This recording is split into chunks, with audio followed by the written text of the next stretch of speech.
হুর মানে কি? যে সমস্ত নারীকে আল্লাহ তাআলা জান্নাতে সৃষ্টি করেছেন তাদেরকে বলা হয় হুর। জান্নাতের রমণীদের আল্লাহ তাআলা জান্নাতি পুরুষদের জন্য উপহার হিসেবে রেখেছেন। আল্লাহ তাআলা তাদেরকে জান্নাত প্রাপ্ত পুরুষদের সাথে বিয়ে দেবেন, ফলে তারা স্বামী স্ত্রী হিসেবে চিরকালের জন্য জান্নাতে বসবাস করতে থাকবে। মহান আল্লাহ বলেন, كذلك وزوجناهم بحور عين আর আমি তাদেরকে বড় চোখ বিশিষ্ট হুরদের সাথে বিয়ে দেব।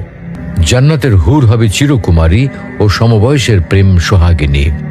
জান্নাতে একজন হুর যদি দুনিয়ায় একবার দৃষ্টি দিত, তাহলে আকাশ ও জমিনের মধ্যবর্তী স্থান সুবাসে ভরে যেত।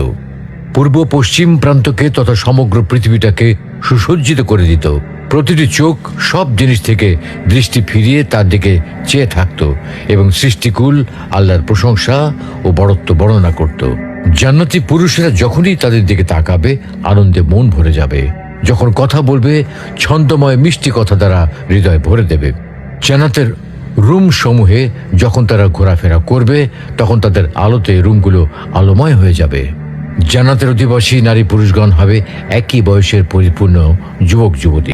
জান্নাতের হুর যখন তার স্বামীর চেহারার দিকে তাকাবে, তখন তার হাসিতে জান্নাত আলোময় হয়ে উঠবে। যখন তারা স্বামীর সঙ্গে কথা বলবে, তখন কতই না সুন্দর হবে সেই কথোপকথন।